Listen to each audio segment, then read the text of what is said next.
Hi, and welcome to the Poultry Keepers podcast. I'm Mandolin Royal, and I'm here together with Rip Stalvey and John Gunterman, and we're your co-hosts for this show. And it's our mission to help you have happy, healthy, and a productive flock.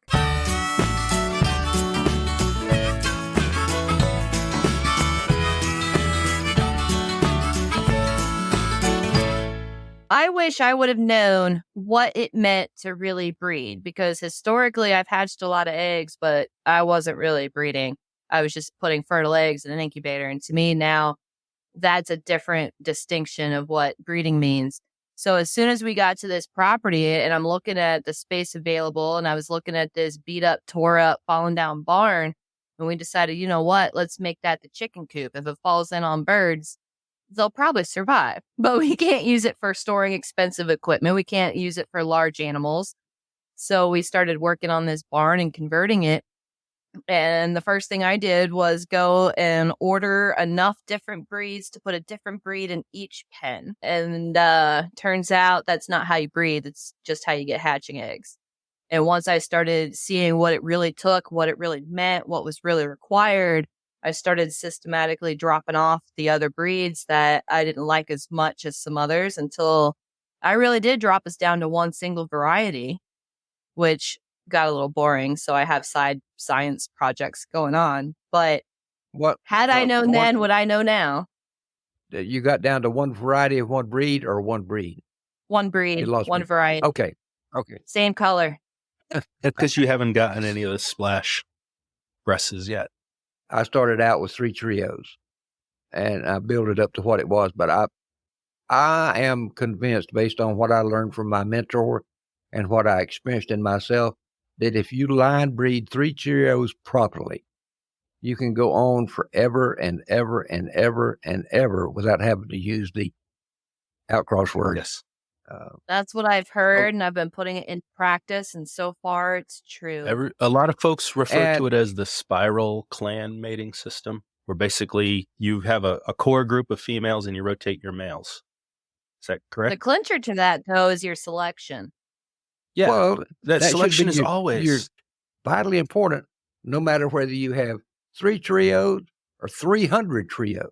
If you're not selecting your birds right, if you're not mating them right, if you're not using compensation mating, you're just spinning your wheel. You're a multiplier, not a breeder. Yes, if you're not selecting, exactly. You're a multiplier. All right, we've talked about breeding. What about grow out space? The rule I've been following the last 3 years is 30% of my space is for adults and 70% is for grow outs. That's about right, I think. It feels and right. It's giving me what I need to see at the rate of occurrence I need to see it. Yeah. So far, I'm going to say that it works. I think that new people starting out underestimate how much grow out space it's going to take. Well, I sure as heck did. I didn't even think about grow out space. And when we first get started, golly bum, we get all those fertile eggs and, they just seem to be magically drawn to the incubator. We never consider eating one, but you can certainly hatch too many. You can hatch yourself into a major, major space problem. See, around here, I've got a sales window that I try to hit. Everybody wants to have either newly hatched chicks right at the beginning of April or point of lay pullets at the beginning of April. Mm-hmm. That's when spring happens here in Vermont, or people start thinking about spring. We can sometimes see the ground again by then. Well, and the most valuable ones are the ones getting ready to lay. No one hardly has that in the spring. Right. So if I'm hatching out January, February, March and brooding out in the high tunnel, all the while, I'm doing my selections, who's going. And then everybody goes, and who stays is, the champions that have a shot at moving up to the big house. Another thing that I know I didn't plan for, and Mandy, I think you've done a really good job with it. And John, I know you have too. And I've taken mine up multiple notches since then. But I didn't plan for adequate incubation space. I went overboard. I thought by doubling what I thought I needed, I'd be good. And it's actually quadrupling. Because even if I set 100 eggs at a 75 to 80% fertility rate, we're already down to 75. That's some simple math, let's say. And then hatchability and survivability, that 100 eggs that I set, we're probably going to have in the mid 50s, low 60s for viable chicks that are 2 to 3 weeks old. If I account for how many I know I'm probably going to call out as non-viable breeding stock, for every 100 eggs I set, I'm lucky to come back with 5 birds to keep forever. That's about the numbers. If I'm doing 10% That's about right. keeper for breeding, that's great numbers in my opinion. But that takes 100 chicks to hatch out, maybe 10 that are worth keeping. That gets expensive. It requires a lot of infrastructure. You got to feed them, you got to water them, you got to house them, and then you have to ethically dispose of everything that you're not keeping, which is where I'm trying to hit my sales window in early spring. I have a pretty scientific approach to, who I select at that point. Even just straight run, I choose the center of my hatch window. Everything on either end is automatically considered out of breeding contention, so they can go. And there may be fantastic birds in there, but they weren't in the middle of my hatch window, and I'm breeding for heterogeneity amongst the flock. And we're talking about considering incubation. We're talking about artificial incubation or using incubators. If you opt to go with the broody hen situation, to do it right, you're going to have even more infrastructure, because each hen ideally should have her own coop to hatch and brood up until at least 2 weeks, a bunch of chicks. And if you're with the rate of error that a broody has, they do perform the best in their own space. If you keep them in the communal flock, she might change nests, and what she was working on hatching got abandoned and too cold. Or other hens will try to lay over top of her and smash eggs. Like, ideally, a broody should be in her own space. And if I was going to rely on broodies to hatch us into the quantity I like to have annually, I would need an entire other barn of girls working on chick making. Yep. And that's a natural process. Some breeds, you can induce them to be broody, but right now I've got a hen laying on some eggs, and we're in October 26th. And I've got another hen that just hatched out. She went broody, and I collected all her eggs. So I gave her back some eggs, and she hatched them out. And they're about 3 weeks old, and we're October 26th. They decide they want to be broody in October here. It seems like, I was just going to say, seems like for me, I never had a broody hen when I needed a broody hen. That's been the same for me. So my favorite kind of broody, and I've not met very many of them, but my favorites are, if I introduce the sound of peeping chicks, she's ready to go. And she doesn't even have to set the eggs to take the chicks. And it doesn't happen very often, but when you find one like that, that's my favorite. But that's also a critical component. There's been some breeds which the broody tendency has just been bred out of them. So I don't consider them self-sustaining or self-sufficient, because they won't reproduce on their own. They require some level of human intervention in the incubation process. So the breed I have is considered non-setting, and I've seen 3 broodies in 7 years. So they're gold. 2 of them were really good, and 1 of them was bad at it. But I always give them the benefit of the doubt by setting her up in her own space, seeing if she sticks to the eggs, seeing what kind of mother she is, and if she makes it to about 5 to 6 weeks with them. Because some of them quit too soon. Like, they still need a little bit of heat at 2 weeks. And I've had broodies abandon them right when they still needed her. So I prefer that they stick with it all the way through to about 5-6 weeks old. Some people keep a silkie around just for that. Gosh, they're setting machines. Oh, yeah. The silkies can be one of the breeds where if they even hear the peep, they'll take the babies. You were talking about the broody abandoning her chicks. I never had much of any problem with that as long as I had them individually housed. In other words, they had their own area. Where I seemed to run into more issues than that, where I had multiple broodies in one area.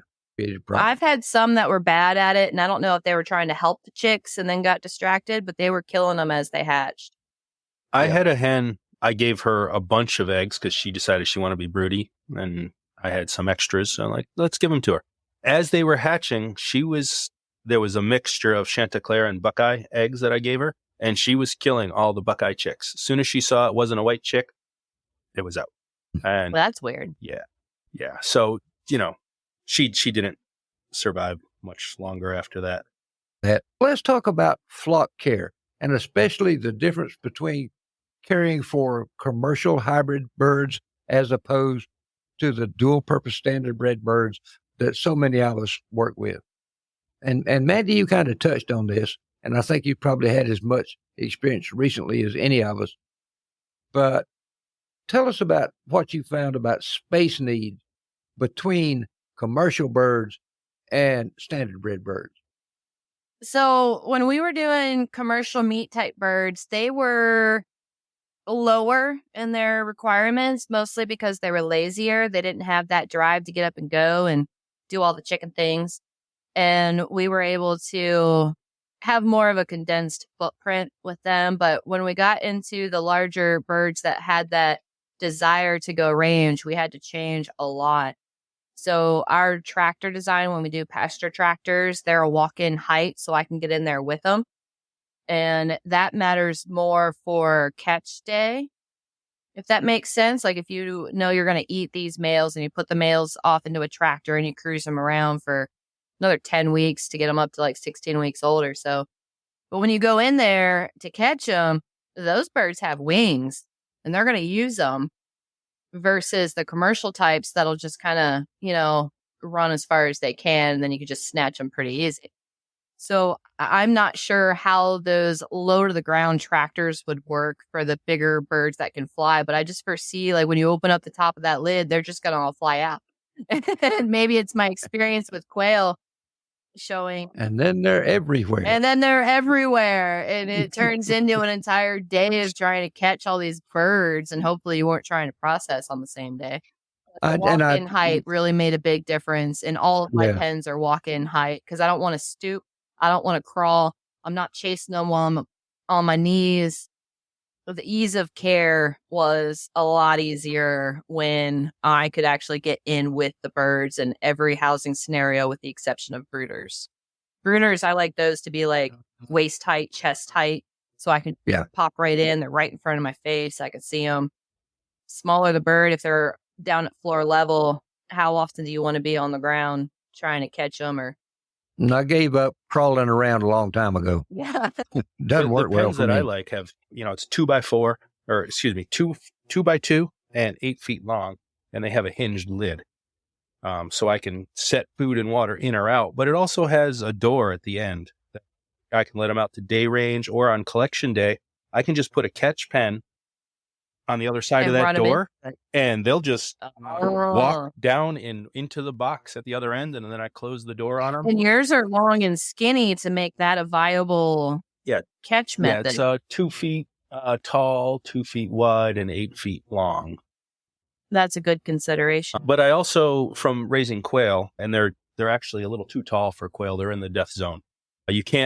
You can have less than 12 inches of head height or more than 4 feet of head height, because when they take off with such velocity that anything between 1 foot and 4 or 5 feet, they get enough velocity to hit the roof and kill themselves by breaking their neck.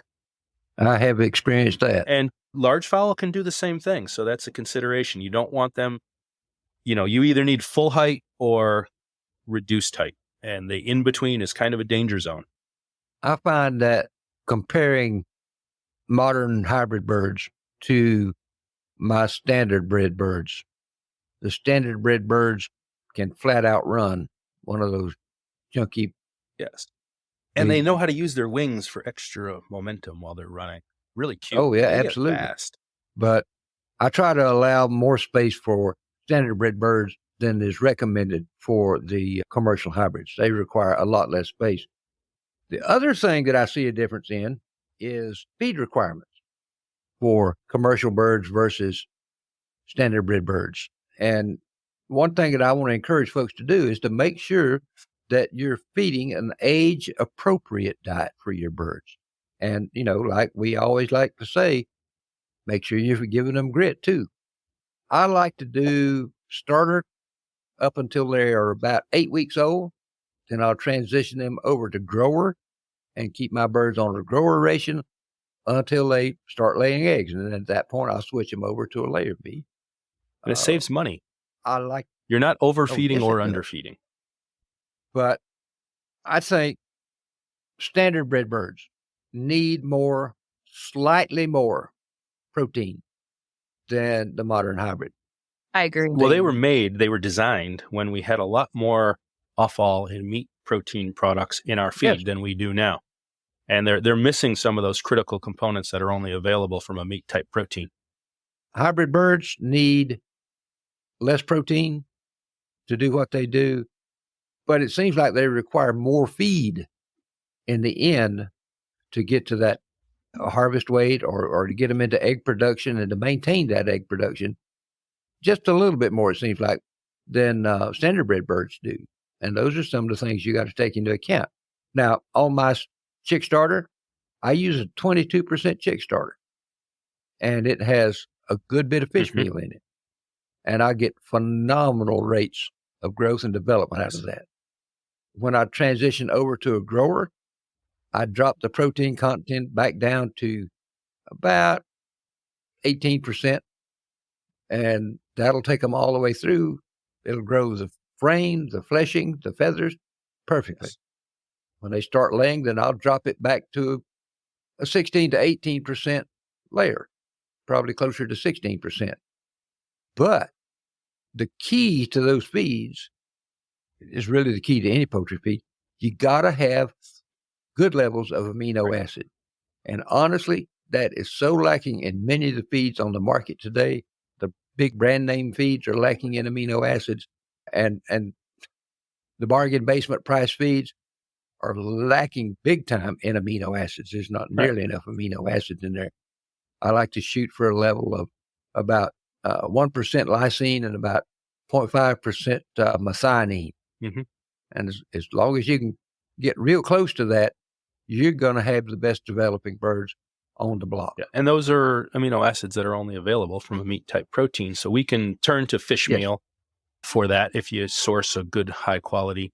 It's very difficult to get good amino acid levels on an all vegetable diet. Well, there's no such thing as a vegetarian chicken. We've been down that. Not what I've seen them eat. You just can't do it. That's a sick chicken. They need this stuff. If they don't get it, they're going to start getting it from each other. They're going to cannibalize each other, and that's never a good. Yeah, that's a problem. That's never a good thing. We talked about the different feed requirements for the different ages. One thing and we just kind of touched on it real quick. John mentioned managing the molt, and what you do when you manage a molt. Most folks think you're just trying to get them to regrow feathers. Well, that's part at the end. That's like the last stage. Like, okay, molt. we're done. Molt molting. Starts before now we the can feathers recover. even fly. I like to get my females as close as I can get them. Now, they don't always do it, but if I can get them down to what they should be, what their weight was supposed to be when they were 1 year old, if I can drop them down, I get much better egg production, and I get much better fertility out of those females in years 2, 3, and you're 4. shedding that internal fat. You're clearing up body cavity space. As my grandfather would have said, like to get them down to their fighting weight. Well, that's why they have the pullet weights listed. Yeah. And the hen weights listed in this. And it doesn't take, during the molt, it doesn't take a high protein level to feed, but it does take good levels of amino acids. And there's a really good video that we did a live stream on that on Poultry Keepers 360 on our YouTube channel. I think it's called Don't Fear the Molt, Manage It. And Jeff Maddox goes into great detail on how to do that in that video. So I would highly encourage you to refer to it. And then you also need to talk about, so one of the stage of growth that, since we're going to be breeding them, is bringing the nutrition up to appropriate breeder levels. Because building an egg for hatching is very, very different than just building an egg for eating. I'm pretty well convinced at this point that a 16% layer ration is not for breeding. No, hatching eggs. That's for table eggs. You're giving them the bare minimum they need to put out an egg. I think you're actually depriving them. The breeder hens, I prefer ours to be on a 20% during hatch season. Yeah. And again, you got to have those increased levels of amino acids. And you got to have, for good breeder ration, you got to have higher levels of vitamins and minerals. Well, I started mixing my own because I can't trust what's out there in the bags on the shelves anymore. I agree with you. I'm fortunate enough to have access to a feed that Jeff Maddox formulated. Yeah. And it's good stuff. Yeah, looks better than my breakfast granola. Probably smells smells good enough to eat, but you can really tell the difference between a feed with optimal levels of vitamins and minerals and amino acids and proteins and fats and all this other stuff. Big difference between the stuff you get in the store. Part of the problem with the stuff you get in the store has been manufactured so long that it's nowhere close to fresh. Well, I figure out what can I feed in 30 days, and that's how much I mix. Yeah. Well, and one thing that's different now with the bagged commercial feeds is some brands, they did start removing the use-by dates, and they are allowing for a 1-year shelf life of the bagged feeds. But my feed guy from our local mill, I asked him, because there was a season there where I was having problems with vitamin deficiencies, and I had hoarded up on feed that was pre-manufactured. And I stored it for probably 3 or 4 months. And after the tail end of that was when I started running into some problems that were new. And I figured it had to be a feed. So I went to have a heart-to-heart discussion with him about shelf life. And he said, from the very moment it is milled, the very moment it becomes a crumble, the very moment it gets cracked, you're on borrowed time from that point on. And in the summertime, you can expect 30 days. In the wintertime, you can expect 3 months. Outside of that, the vitamins and the nutrients start degrading. Is the first thing that breaks down is the actual nutrients. The last time I bought a bag of feed, a national brand bag of feed, that point got driven home. It was one that still had the manufactured date on it. And that feed was 7 months old. Mm-hmm. And you don't know how it's been stored. If it's stored in hot, humid condition, it's hot and humid. Yeah. You can kiss the nutritional levels of that feed goodbye. But whole grains can store for years until they're cracked. And all my feed now, even my smallest, like new hatched quail, their grain is not ground. I'll run it through the cracker once just to break it for the new hatchlings, but they don't need a powder. No. There's many scientific studies out there that show the benefits of a large particle size in the way that it scrapes the villi in the intestines, and filling the gizzard with a coarse material and grit is very beneficial, even on day one. Well, it goes back to me what Jeff Maddox says about mash, and he prefers a good coarse mash.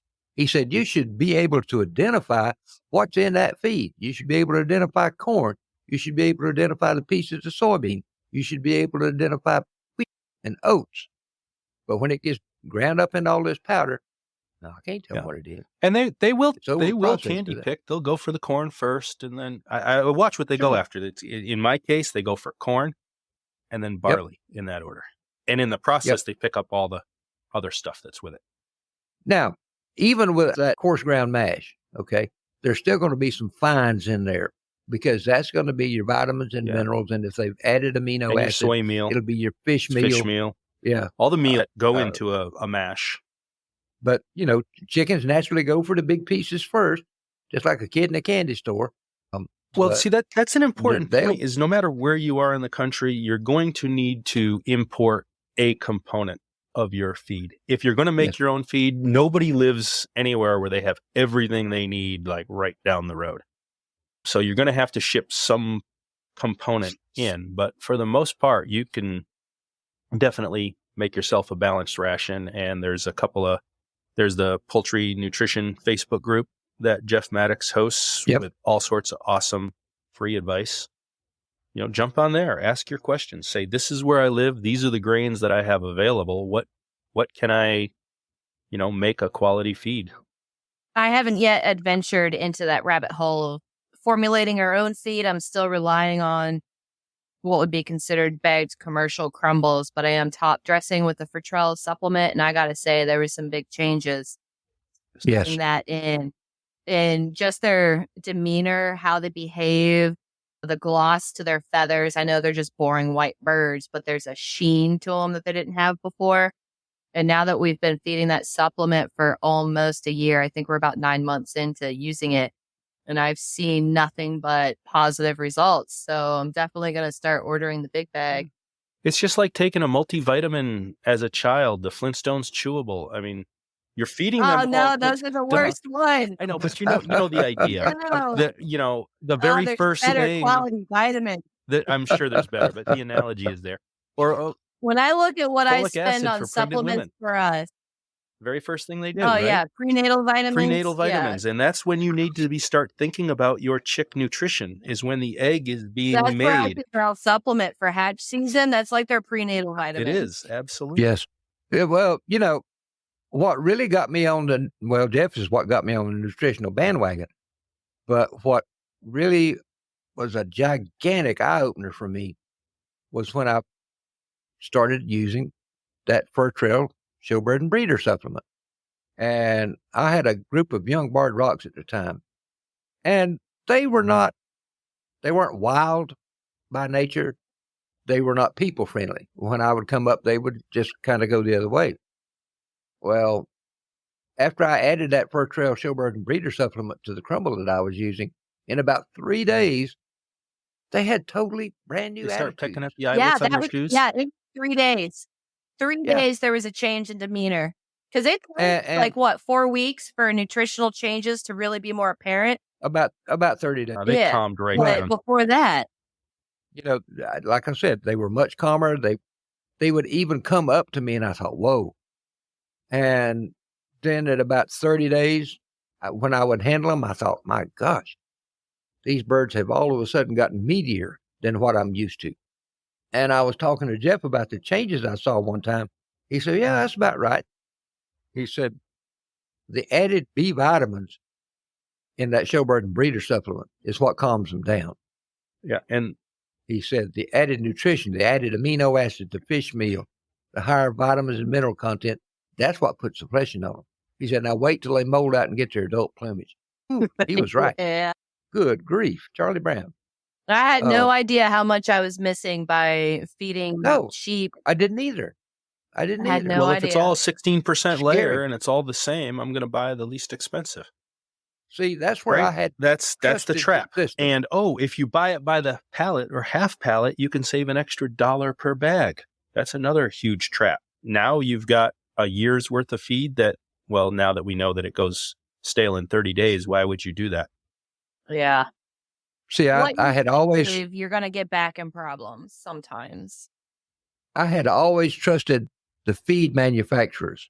See, I always thought, well, they have the best interest of my birds at heart. No, they got the bottom line. Not even close. They got the dollar in mind. They got the bottom line, like you said, John. And the more products or byproducts that they can use as filler, the better. Well, they don't have to change the label and the market availability. If it says grain byproduct, they can use anything that's currently the cheapest on the market. Yes. I get a lot of folks emailing me and wanting to know about their feed. What do I think? And the first thing I'll do is just, well, send me a feed tag. Send me a photo of the feed tag. And the first things I look at is I don't even look at proteins. I don't look at fats. I don't look at fibers. I go to amino acids. Invariably, they're at least half of what they should be for optimum bird growth. And then you get into vitamins and minerals, they're not there. And they usually have they're showing them calcium on the feed tag, too but high. the levels are not right. They're usually running their calcium at 3.8 up to 4.2% because it's the least expensive thing to get their bag weight up. Calcium is too high, fat is usually too low, and protein's kind of iffy. And it's more about the type and the quality of protein you use than it is that actual 16 or 18% number. That's just a lot of fluff. Well, you got to do your research. I mean, we're talking about a level of care that your average person isn't really up for yet. Well, the bottom line, what goes into your birds is going to make a big difference in the end. And I tracked my costs very closely. Very closely. And it wasn't until I actually started investing in the best diet that I could for them that I started saving money on their feed costs. They just, give them better feed. They're going to consume less and they're going to be healthier. happier, more productive birds, and grit always and forever. I want to see if I can get that tattooed on here. Grit always and forever to match my genetics one over on this arm. I need grit in my cross. So when I was a kid, I didn't have a coop. I had a converted rabbit hutch, and I had more birds than what would fit. And I started adding these little apartments and doing some junior construction projects. But those birds were free range all day, every day, all year round. If I lost some to a hawk or a fox, it happened. I just hatched more.